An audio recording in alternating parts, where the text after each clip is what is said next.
Ok.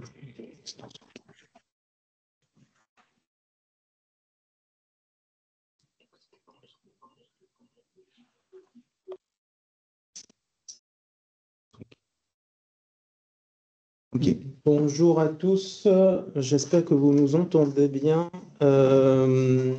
Bonjour et merci d'être là. Avec mes collègues, on va vous reparler une seconde fois dans ce webinaire de cette nouvelle mouture de la gouvernance et de la doctrine du cadre d'interopérabilité des systèmes d'information de santé de l'Agence du numérique en santé. Diapo suivante. Donc, dans ce webinaire, on va vous donner en tout début quelques définitions et le contexte de la genèse de ces travaux. Il y aura après deux grandes parties, une partie qui concernera la doctrine et une partie qui concernera la gouvernance. Dans la doctrine, on va vous parler des principes de base de la doctrine, du cycle de vie des spécifications, de la trajectoire d'interopérabilité que nous avons adoptée, et on fera un petit focus sur le standard FHIR. On va vous parler de la doctrine sémantique du CISIS et puis une nouveauté qui est la doctrine de la connaissance médicale. Dans la partie gouvernance, on va vous parler de la nouvelle comitologie, des nouveaux membres de cette comitologie, du cycle annuel des comités. Et enfin, on va faire un focus sur les expressions de besoin et la gestion de ce qu'on appelle les change proposals. Diapo suivante. On va rentrer dans le vif du sujet et donc on va commencer par quelques définitions. Qu'est-ce qu'on entend par doctrine dans le CISIS? C'est l'ensemble des principes fondamentaux sur lesquels on se base, nous, à l'agence, pour nous guider dans nos choix en termes de standards, de méthodes et d'outils nécessaires aux enjeux de l'interopérabilité. La gouvernance, quant à elle, c'est l'ensemble des processus organisationnels, des acteurs de ces processus, ainsi que les interactions entre ces processus et les règles métiers qui permettent la mise en œuvre de la présente doctrine. Diapo suivante. Alors, la genèse de ces travaux, ce qu'il faut savoir, c'est que la doctrine actuelle a été mise en place depuis... la doctrine et la gouvernance actuelle ont été mises en place depuis 2016 et nécessitent d'évoluer pour répondre au mieux justement à l'évolution des besoins des acteurs de l'écosystème, que ce soit à l'échelle nationale ou internationale. On pense surtout à l'échelle européenne. Ce qu'il faut savoir aussi, c'est que sous réserve de capacité à mettre en œuvre les travaux, les changements qu'on va vous présenter, les évolutions en question se feront courant 2025, et ce, après concertation publique. La concertation, on va vous en parler également dans ce webinaire. Alors, quels sont les principaux objectifs qu'on a ciblés quand on a fait ces mises à jour de la doctrine et de la gouvernance? Premièrement, c'est d'industrialiser la prise en charge des besoins d'interopérabilité qui viennent de l'écosystème, de renforcer les échanges avec les acteurs de l'écosystème, de mettre en place une gouvernance plus agile, plus adaptée et adaptable, et enfin de définir les grands axes d'évolution en matière d'interopérabilité avec les acteurs de l'écosystème. Diapo suivante. Les principes de la doctrine. Ce qu'il faut savoir, c'est que la doctrine du CISIS comprend, entre guillemets, trois sous-doctrines, une doctrine syntaxique, une doctrine sémantique et une doctrine de la connaissance médicale. Et ces doctrines-là partagent un socle commun de principes de base sur lesquels nous, à l'agence, on se base quand on écrit des spécifications dans les volets du CISIS et quand on les publie. Parmi ces ensembles de principes de base, il y a les principes FAIR, donc FAIR, F-A-I-R pour Findable, Accessible, Interoperable et Reusable. Le but de ces principes, pour résumer, c'est de nous aider dans le choix des métadonnées, des modèles de métadonnées, des standards de métadonnées que l'on utilise dans nos volets du CISIS. Un autre ensemble de principes sur lesquels on se base, c'est les principes du mouvement Open Data.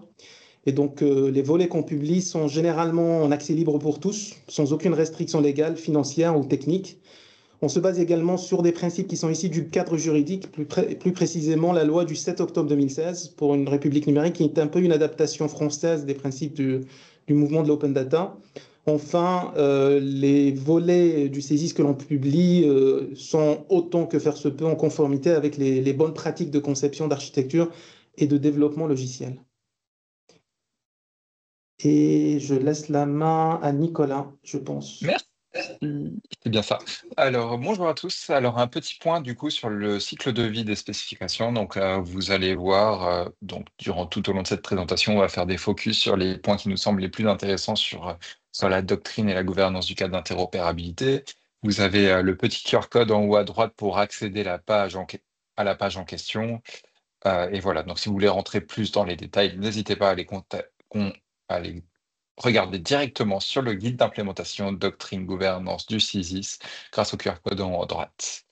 Donc un des premiers objectifs de ces travaux était de mettre en valeur en fait le cycle de vie des spécifications, de mettre vraiment en visibilité à l'écosystème pour chacune des spécifications d'interopérabilité, où est-ce qu'elle en est dans son cycle de vie.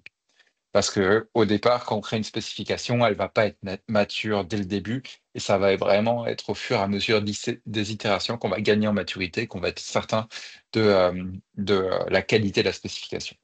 Donc, dans ces travaux, nous avons du coup défini et mis en place des schémas, des statuts de maturité. Donc, vous pouvez les voir ci-dessous.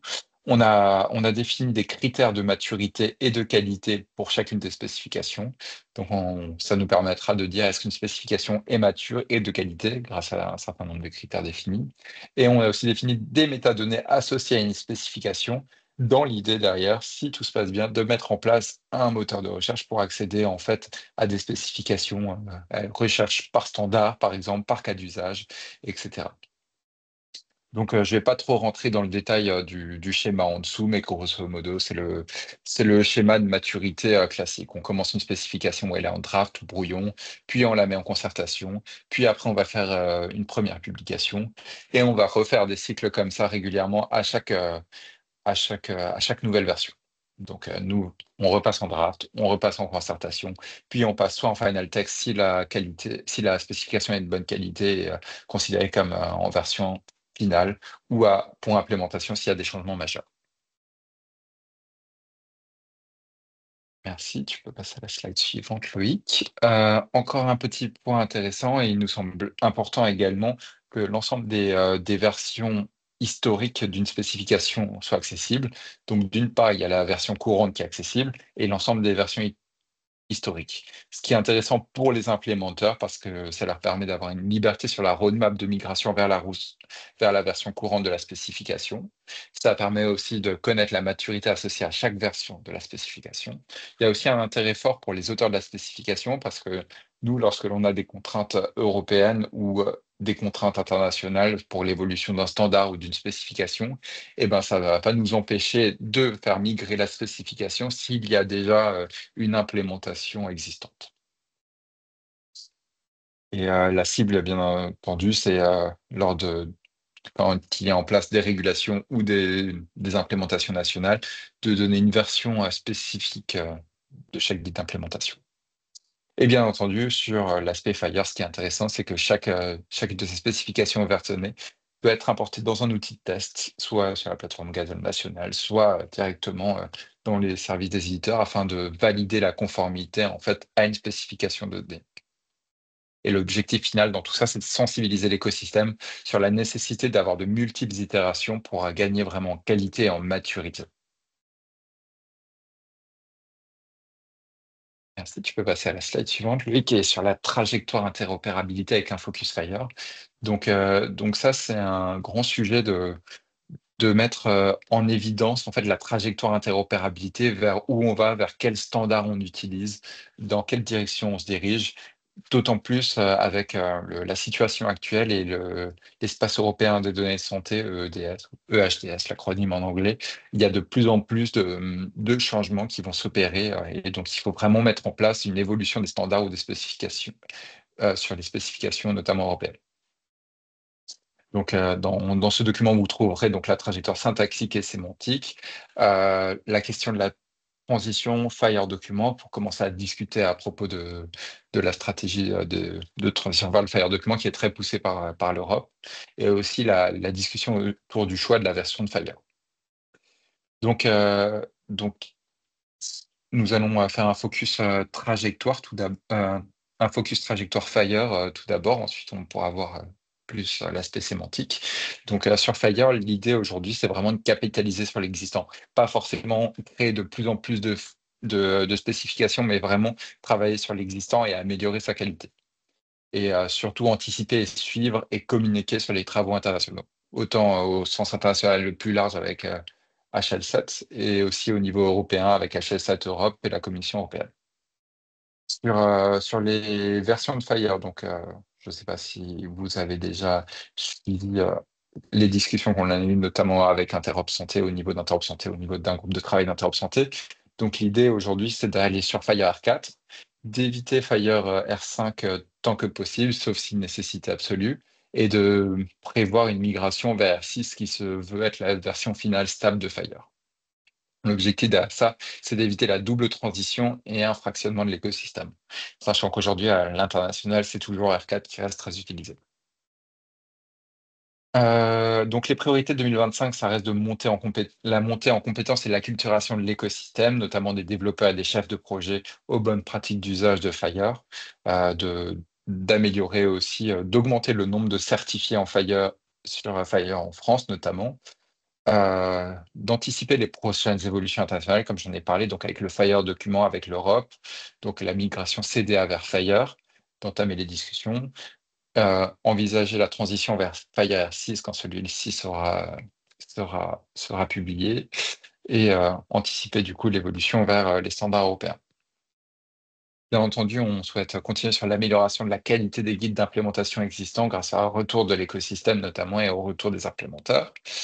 Et prendre en main les outils de mapping tels que le Fire Machine Language pour assurer une transition maîtrisée vers une autre version de Fire ou pour proposer une transition entre CDA et Fire. Merci Loïc. Maintenant, je vais passer la main à Yann sur l'aspect doctrine sémantique et trajectoire. Merci Nicolas, bonjour à tous. Donc, le slide suivant, s'il te plaît, Loïc. Alors, sur la sémantique, qui est étroitement associée à l'interopérabilité syntaxique, je voudrais faire un focus sur le choix des normes sémantiques. Donc ici, sur les normes sémantiques, on favorisera les normes qui sont en usage en France. Et seulement si une norme n'existe pas en France pour traiter le cas d'usage souhaité, on évaluera les normes et les terminologies existantes en Europe et on privilégiera donc le choix de la norme en usage pour se mettre en conformité avec notamment la directive EHDS. Et c'est seulement s'il n'y a aucune norme en Europe qu'on commencera à instruire des normes sémantiques au niveau international. On sortira du périmètre de l'Europe. Et si on ne le trouve pas, là encore, après évaluation, il y aura la possibilité de recourir à une UP formée ad hoc pour créer et maintenir une terminologie spécifique qui réponde pleinement au cas d'usage que l'on veut traiter. Donc, cela étant posé, voyons, comme Nicolas a expliqué la trajectoire syntaxique, on va voir la trajectoire sémantique. S'il te plaît. Merci. Donc la trajectoire sémantique est gérée au sein de l'ANS par le Centre de gestion des terminologies de santé, dont la mission est d'établir un socle sémantique de qualité pour sécuriser les échanges internationaux, les échanges interprofessionnels. Et pour cela, le CGTS est outillé par un serveur multiterminologie et un Fire Terminology Service pour publier toutes les ressources sémantiques du CISIS au format adéquat, soit sous forme RDF, interopérable, soit sous forme de ressources Fire.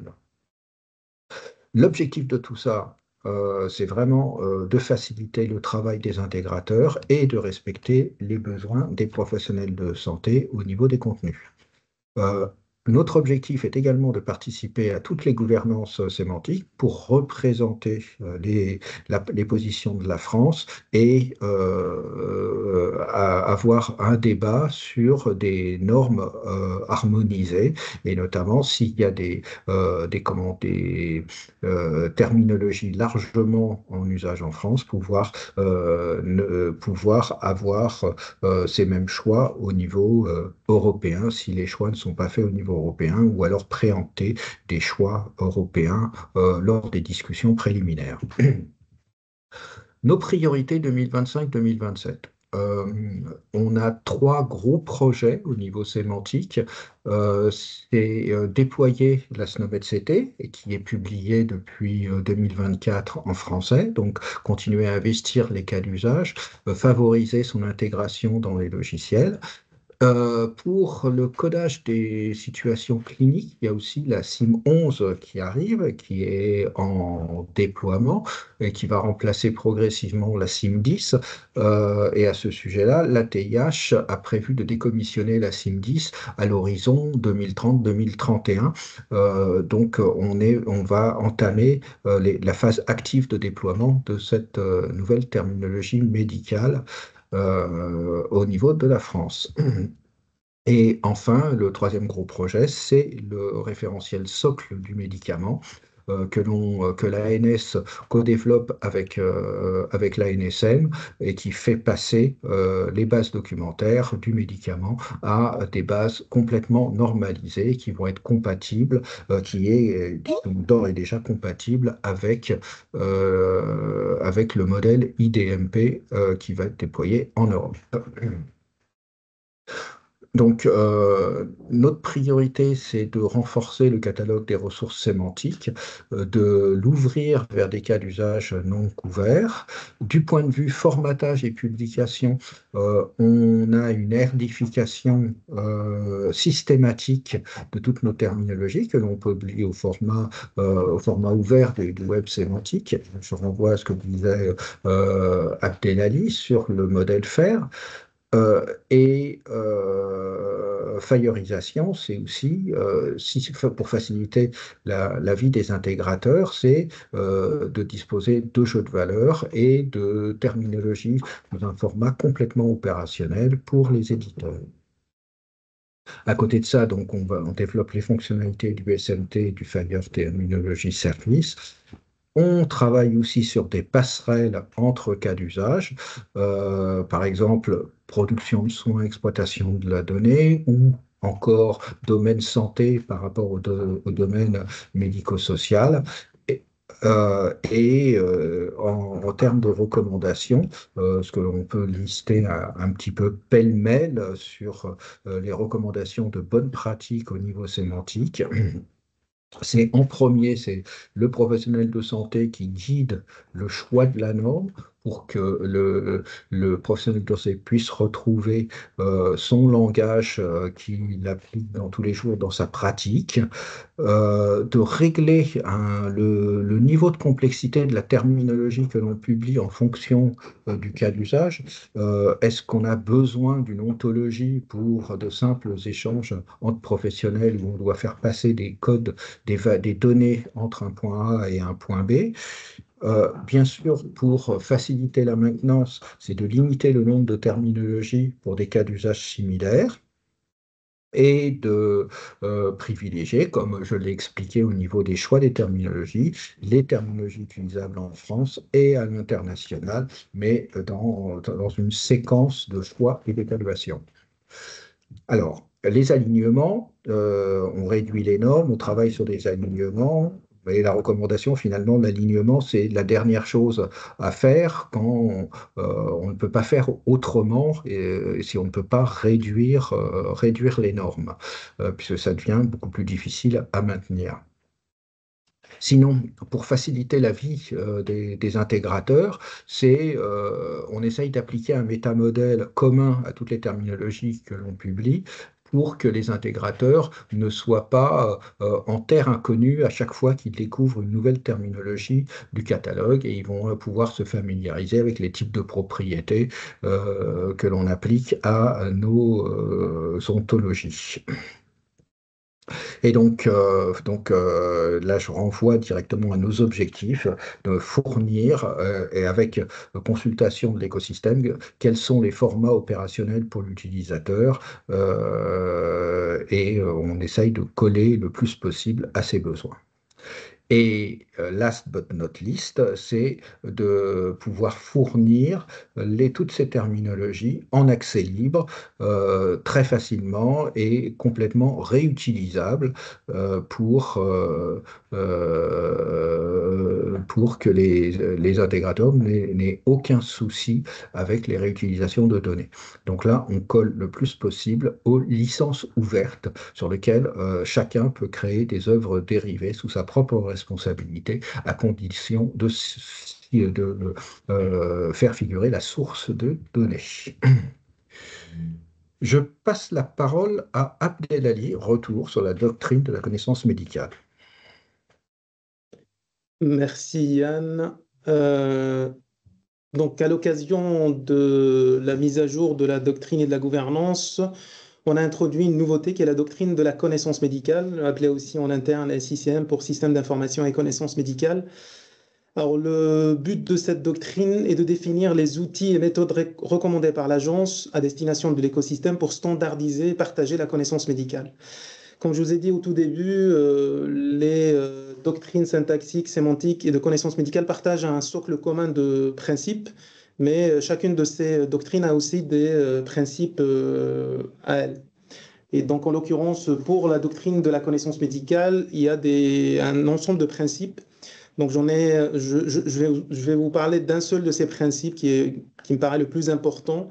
Et donc, c'est le principe qu'on a appelé l'architecture tridimensionnelle de Rector et al. Rector et al. Étant les auteurs de l'article qui a le premier décrit ce principe-là ou ce design pattern-là. Donc, ce que vous voyez à gauche sur la figure, c'est la façon dont ces auteurs-là voient la modélisation de la connaissance médicale. Et donc, ils la voient suivant 3 types de modèles.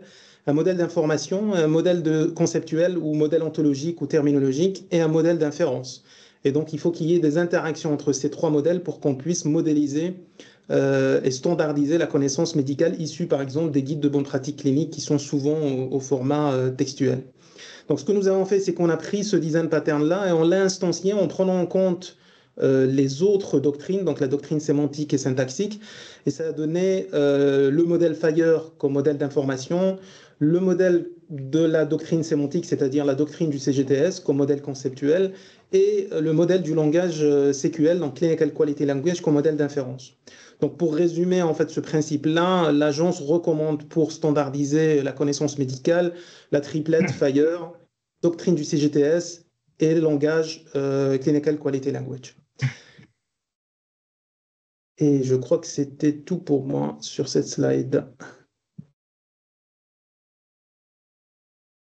Eh bien, je reprends la main, Délalis, et pour vous dire quelques mots sur l'évolution de la gouvernance. Donc, elle est à la fois nouvelle et vraiment dans la continuité de la précédente. Donc, fort maintenant de quelques années d'expérience sur cette gouvernance, on a essayé d'améliorer quelques points, et notamment de faciliter les interactions avec l'écosystème, et aussi d'améliorer la productivité du cadre d'interopérabilité des systèmes d'information de santé en faisant apparaître maintenant dans notre paysage les UP externes. Donc, voilà, c'est ce conventionnement. Les grandes nouveautés sont les UP externes qui sont complètement logiques en termes de sémantique, puisque le CGTS n'est pas omniscient et on va reposer sur des experts pour maintenir des normes sémantiques, les traduire, produire des jeux de valeurs en toute connaissance de cause et en adéquation avec les besoins des professionnels de santé, mais aussi en syntaxique pour produire des documents CDA ou des Implementation Guide FHIR sur des cas d'usage traités que l'ANS ne pourrait pas faire. Et donc, pour garantir le niveau de qualité, il y aura un cahier des charges et des conventions qui vont s'appliquer avec ces UP externes, qu'elles soient sémantiques ou syntaxiques.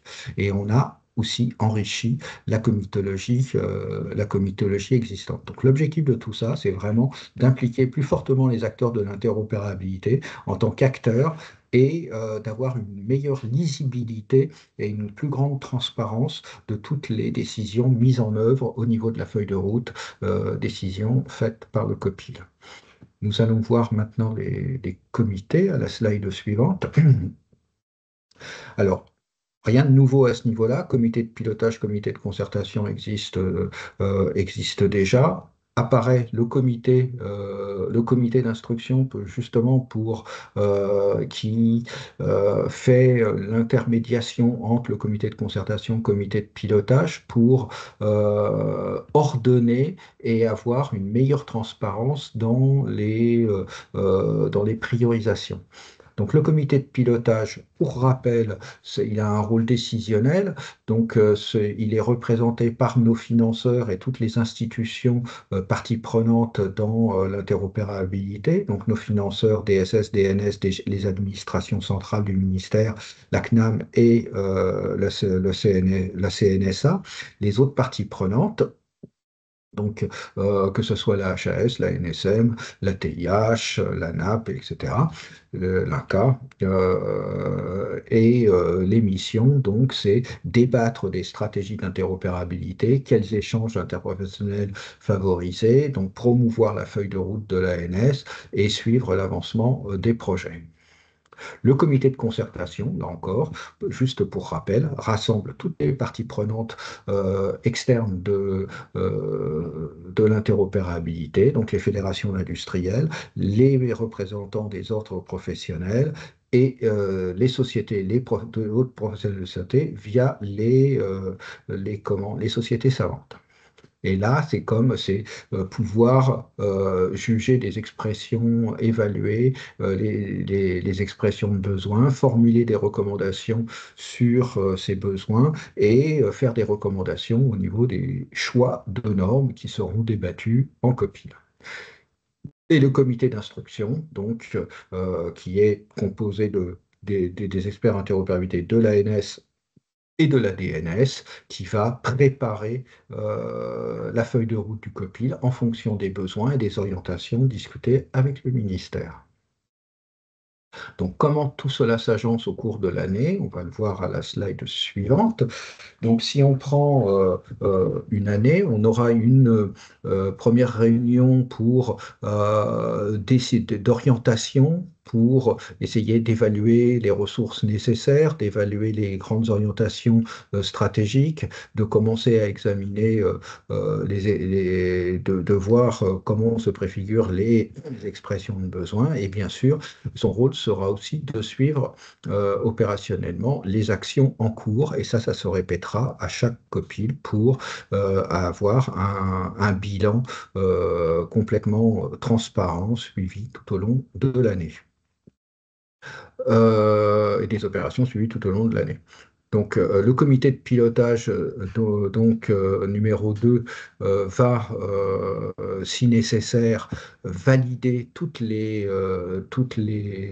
orientations stratégiques, mettre en regard ces orientations par rapport au budget nécessaire, et ça va servir de base transparente pour le comité de concertation et qui va agir pour orienter et défendre les expressions de besoin en fonction des orientations. Donc le comité de concertation, comme actuellement, se tiendra à peu près à mi-année et on aura un troisième comité de pilotage donc pour verrouiller la feuille de route de l'année suivante, d'associer les budgets qui vont bien et tous ces orientations, ces orientations qui se transforment en plan d'action seront présentées aux entreprises du numérique en santé en fin d'année.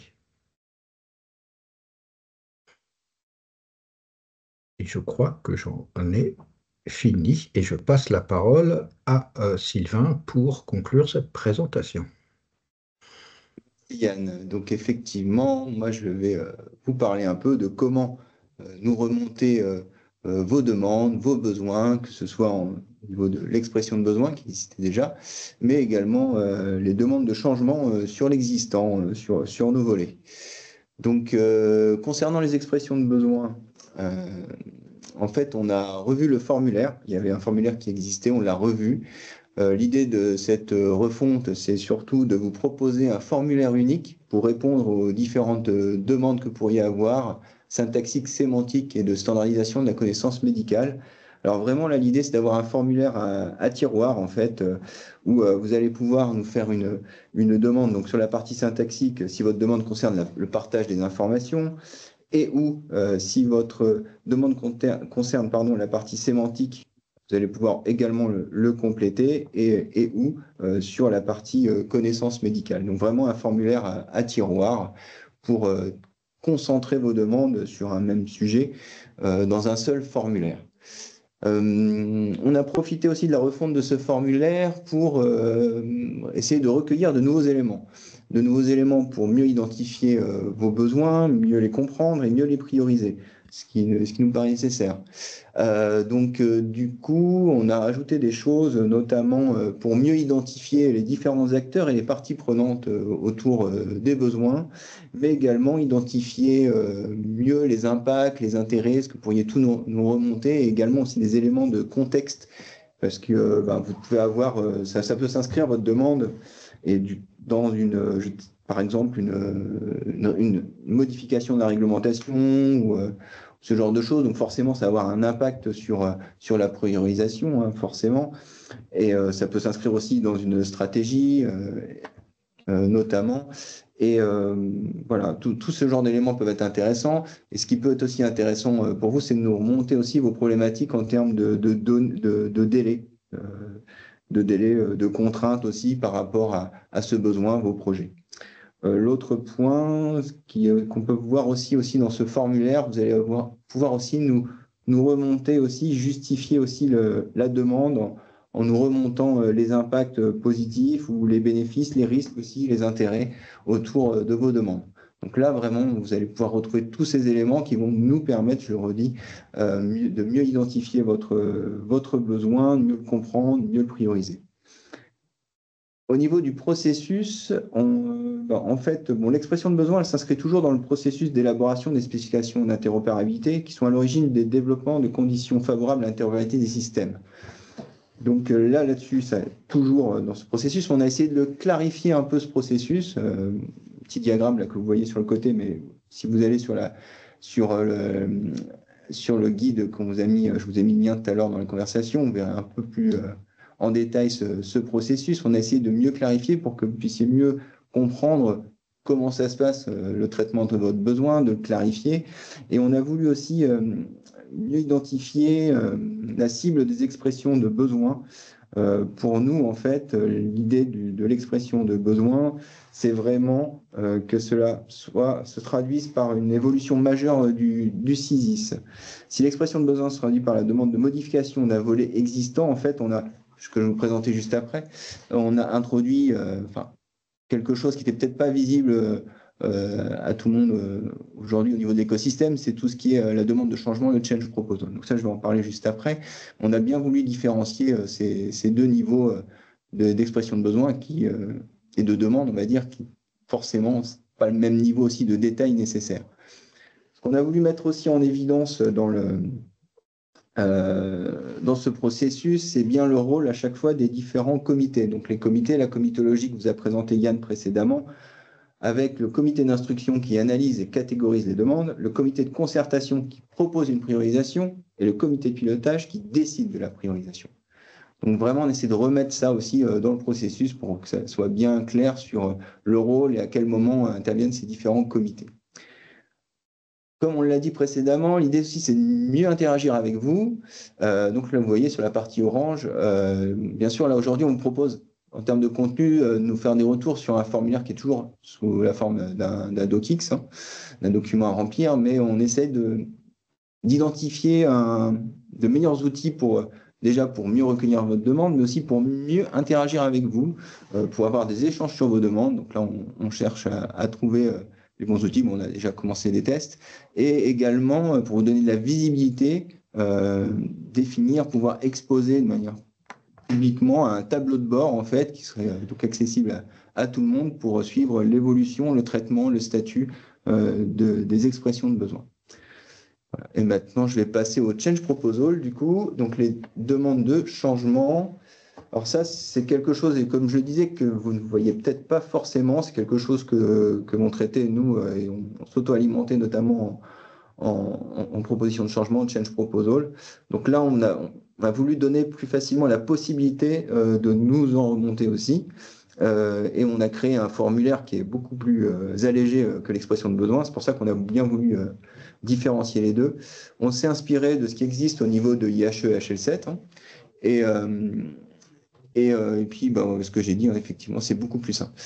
Au niveau du processus, donc un processus beaucoup plus micro que celui des expressions de besoin. Là, pareil, vous verrez le détail, vous pouvez aller voir le diagramme sur le document, sur le guide d'implémentation. L'idée, pareil, c'est de vous donner une visibilité sur comment seront traités vos change proposals. Deux types de change proposal, majeur et mineur. Majeur, c'est une demande de changement, une modification qui peut avoir un impact sur les implémentations, les systèmes. Et mineur, c'est typiquement une typo, un problème de formulation où on va ajouter une clarification, une explication, ce genre de choses. Donc les mineurs, ça c'est des choses qu'on n'a pas besoin de concerter, mais les majeurs, c'est quelque chose qui peut avoir un impact. Donc là, c'est quelque chose qui existait déjà. Hein. On va faire une publication biannuelle des change proposals en concertation majeure. Sauf exception. Alors, sauf exception, bien sûr, parce que forcément, la réglementation, les référencements, le Ségur, par exemple, peut nous demander d'aller plus rapidement vers une mise en œuvre de ces changements. Comme pour les expressions de besoin, pareil, là c'est un DocX. Derrière, on veut avoir des outils pour mieux échanger avec vous, pour mieux recueillir votre besoin. Donc, on est en train de travailler là-dessus, de réfléchir à comment faciliter cet échange.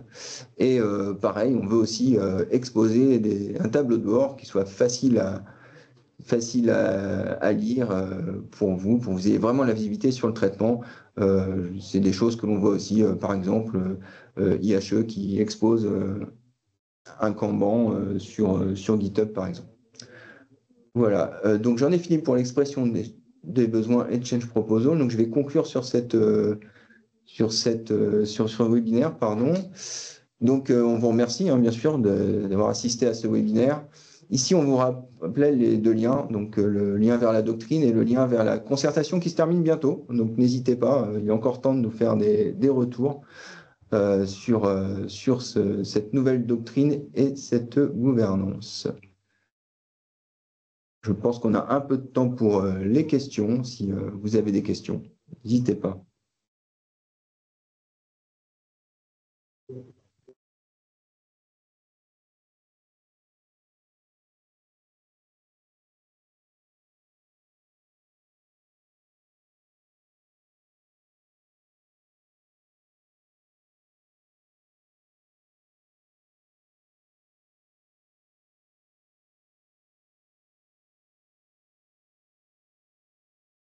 La conversation est dans le channel dédié. Je n'ai pas vu de questions. Pas de main levée. On a dû être très clair. Bon, après, c'est une présentation qu'on avait déjà réalisée effectivement en novembre. Bien sûr, tout est disponible, tout sera disponible aussi en replay au niveau du support. Donc, vous pourrez toujours retourner dessus. Et puis surtout, n'hésitez pas à nous faire des retours sur ces travaux, accéder à la concertation. Voilà, il reste encore quelques jours. N'hésitez pas. Je ne sais pas si quelqu'un d'autre veut rajouter un mot avant de conclure, si on n'a pas de questions. C'est très clair, c'est très bien. Donc là, comme l'a dit Nicolas, on a fait un focus sur ce qui nous paraissait, ce qui pouvait avoir des impacts par rapport à l'écosystème. Il y a des choses bien plus détaillées dans le document. N'hésitez pas à aller lire ces détails, on ne sait jamais. Et bien sûr, on est vraiment dans la collaboration. Donc, si vous avez si vous avez n'importe quelle idée d'amélioration sur la doctrine et gouvernance, n'hésitez pas à nous la communiquer. Même après la concertation, vous pourrez toujours mettre une issue GitHub ou un commentaire. N'hésitez pas. On est très preneur de vos retours tout le temps. Ouais, comme l'a dit Nicolas, on est en amélioration continue. Donc, aujourd'hui, on propose une nouvelle doctrine et gouvernance qui s'appuie sur ce qui existait déjà et on pourra bien sûr continuer à faire évoluer suivant les retours et aussi la mise en œuvre, hein, parce qu'on peut aussi se rendre compte qu'il y a des choses à améliorer en mettant en œuvre.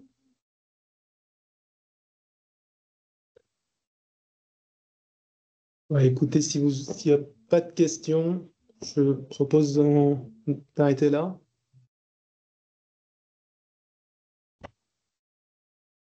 Et je vous remercie. Merci beaucoup d'avoir été présent. Et puis, n'hésitez pas à commenter, comme a dit Nicolas et Sylvain. Merci beaucoup. Merci à vous. Merci, au revoir. Au revoir. Merci, au revoir.